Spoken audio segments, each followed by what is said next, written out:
In this lesson, we are doing the limits at infinity. So we can either approach infinity or sometimes we'll get, it's just essentially end behavior is the general idea of what's going on.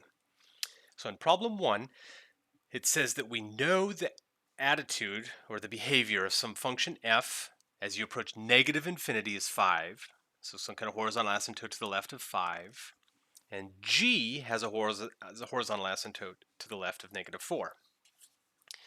So when we do the limit as x approaches negative infinity of expression, right, operations on these functions, this is the same as just doing 3 times the limit as x approaches negative infinity of f of x minus the limit as x approaches negative infinity of g of x. So in other words, the limit spreads through products and subtraction and a lot of things fairly simply, very, very easily, kind of how you'd expect it to. So 3, this was given to be 5, minus this, which was given to be negative 4. So if we do 3 times 5, that's 15, minus a negative 4 means to add a 4. So our final answer here is simply 19. On this problem, we have a limit as x goes towards negative infinity of 3x squared plus g of x.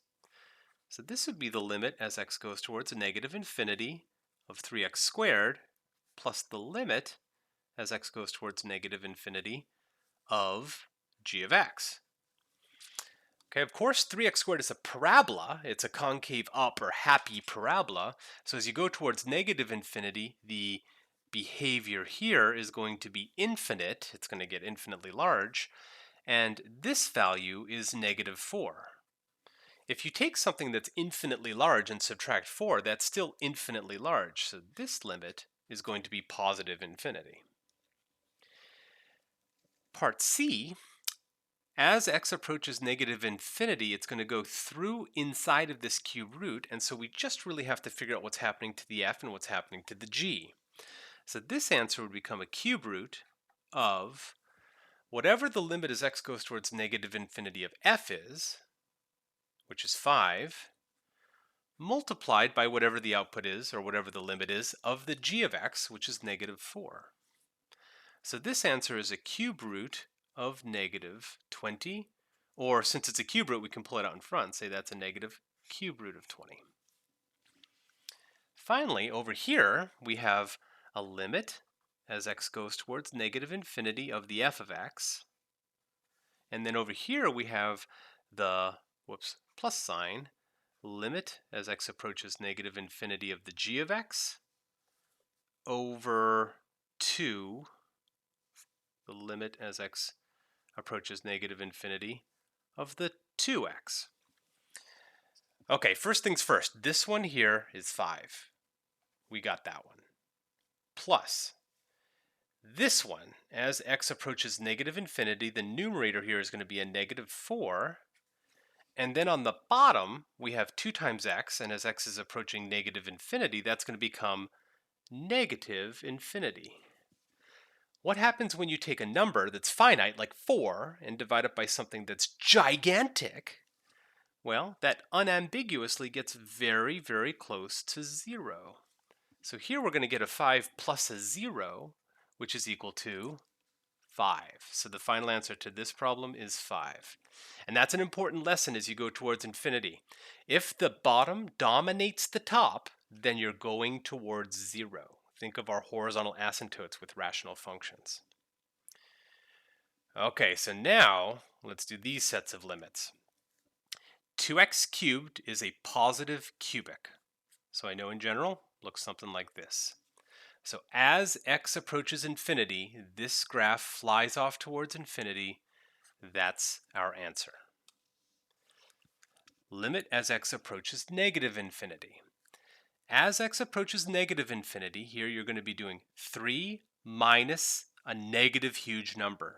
And subtracting a negative huge number means you're adding it on. So you're getting a huge number under the radical, and that limits towards infinity.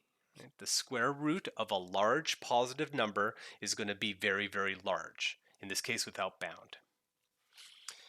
For this problem, limit as x goes towards infinity, here we have a quadratic over a quadratic. So from our pre-calculus, we know that the end behavior here, since they're equally dominant, they're both x squared, our answer is going to be 5/3. But here I'm going to give us a slightly different way of dealing with this so that way we can do ones that are more complicated later on. In class I'll show you how to do this with the technical part in the background, but what we'll say right here is that this is approximately the same as x gets big, the only things that dominate are the largest powers, right? This part right here is going to become not so dominant as compared to the x squared. So this limit's going to be the same as the limit as x goes towards infinity of 5x squared over 3x squared. Notice now the x squareds reduce, and we can just say that the limit must then be 5/3, consistent with what we know from our other material in the rational function unit. Tried the same thing here. Limit as x approaches infinity. As you go towards infinity, the top is going to be dominated by the negative 3x, and the bottom is going to be dominated by the x, right? Negative 3x and x. The other parts become much smaller as x flies off towards infinity. So x's can cancel out, and effectively what you're getting here is an answer of negative 3. How about down here? This would be approximately the limit as x approaches negative infinity. On the top is dominated by 5x, bottom is dominated by the 2x squared. So this is going to be the same as the limit as x approaches negative infinity of 5 over 2x. Notice the top is finite, it's 5, and the bottom is infinite. And if you take something that's finite and divide it by gigantic, that's going to become very, very close to 0, and that's our limit. Okay, last example here on this page. Limit as y goes towards negative infinity. This will be equal to the limit as y approaches negative infinity, effectively the negative 4y cubed over y squared, So this would become the limit as y goes towards negative infinity of negative 4y, because the y cubed and the y squared cancel. So as y gets close to negative infinity, here you're taking a negative infinity times a negative 4, and this is going to become positively huge. And so therefore the answer is positive infinity. Okie doke. So now that's as x approaches negative infinity. Yes.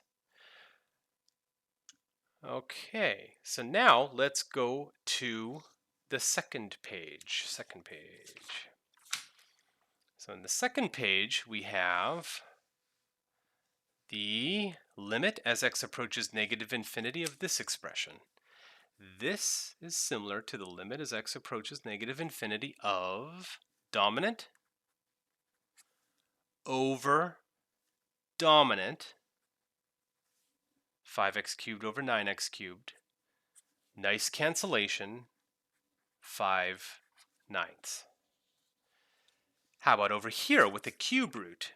So as x goes towards infinity, in the end, this is going to become, what dominates on top is 5x to the 7th, and what dominates on the bottom is 2x to the 7th. X to the 7th reduce, so we have the cube root of 5 over 2, and so that's the answer to this problem. Next, part I. On I, we have a limit as we're going towards negative infinity of this expression.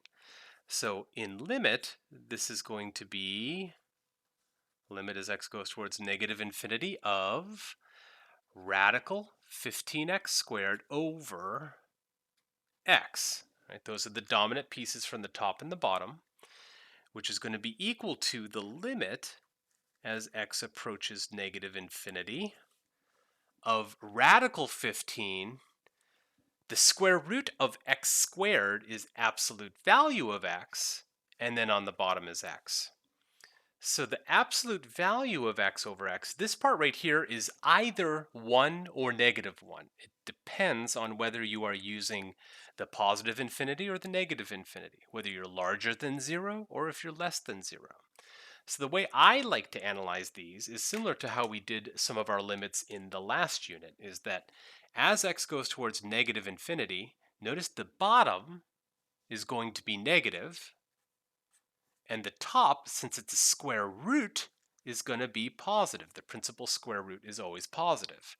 A positive divided by a negative is negative, and therefore this answer by the end is going to be negative radical 15. So I knew it's got to be a radical 15. It's either plus or minus, depending on what this dude does. I like this analysis to see what that dude does. So for J, this one is the limit as y goes towards positive infinity, negative y over the radical of 5y squared, which would be equal to the limit as y goes towards infinity of negative y over radical 5 absolute value of y. So again, these will cancel out to be either a positive or a -1 on their own. I don't know which one. Let's go see. 4 minus a very large number would be negative. A square root is always positive, and so the net result will be a negative. So this answer right here is going to be 1 over radical 5 with a net result that ends up being negative, and so therefore that's the answer. Okay, based on the function 9 minus x squared, let's see what happens. Let's do these limits. Remember, 9 minus x squared has a restricted domain. You only can consider this function between -3 and 3. It'll look something like this, right? It's a half of a circle. This is a semicircle with a radius of 3.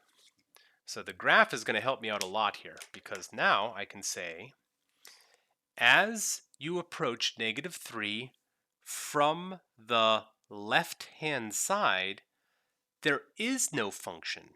It's not valid for the domain. So this limit does not even exist because there is no function to the left of -3. However, to the right of -3, like at -2.9, there is function, right? From the right, I'm getting a value that's almost very close to 0. That's what you would get if you plugged in -3 for x. So from the graphical interpretation, this limit is going to be 0. Since it's ambiguous, right? From the left, it doesn't exist. From the right, it's 0. That means overall, the limit to us will not exist because I cannot unambiguously define it to be something. Problem 4, find this limit as x approaches -infinity. Let's see what dominates. So we have limit as x approaches -infinity.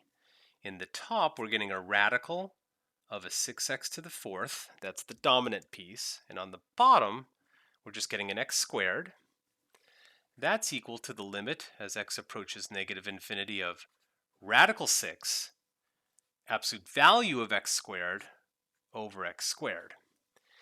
This time we don't have to do the extra analysis because x squared is always positive. So its absolute value is always going to be positive. These just straight up cancel out, and it doesn't even matter that you're approaching -infinity. This is just going to be radical 6. Radical 6. You can actually still analyze it with the infinity thing, though, because the numerator, positive. The bottom squared, that's positive. And positive divided by positive will be positive. Last page of this lecture for today. We have the limit as t approaches -infinity of g of t. So if we're approaching -infinity, that means we're less than 2 million, and therefore we're following this rule. So this is the limit as t approaches -infinity of 6 plus 4t over 5t squared plus 9.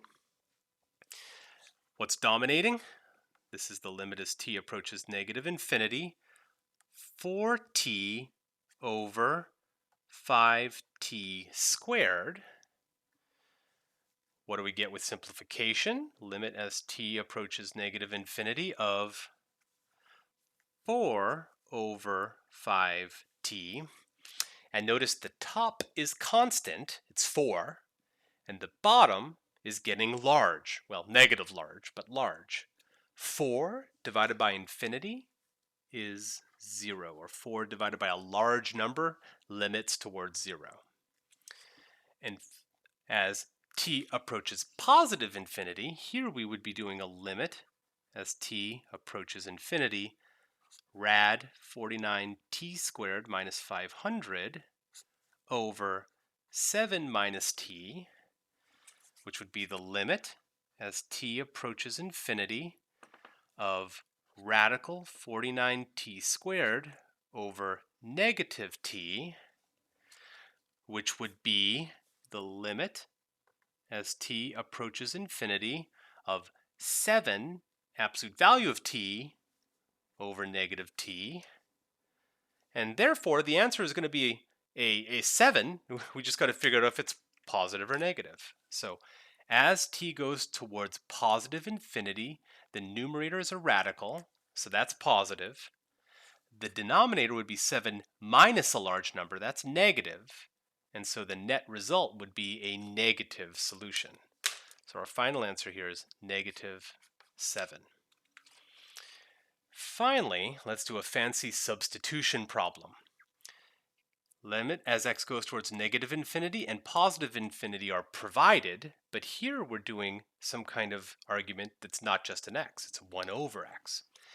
So what we're going to base this on is the fact that these limits are true and the x is a dummy variable. Like I could replace it with something else, and this statement, regardless of what the x was replaced with as a different variable, will give me the same answer. So we're going to do a sneaky substitution here, and I'm going to say let u equal 1 over x. I am motivated by trying to turn that argument into a single variable instead of a reciprocal. If I do that, then what is the limit as x goes towards 0 from the left of u? Well, that would be the limit as x approaches 0 from the left of 1 over x, because that's what we said u was. And notice that if I replace 0 for x, I'd get 1 over 0, and that's either positive or negative infinity.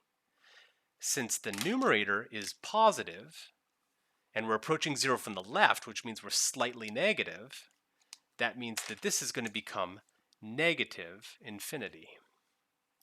All of this is important because now we can rewrite our limit. Our limit is now limit as x goes towards 0 from the left, we know that u goes towards negative infinity.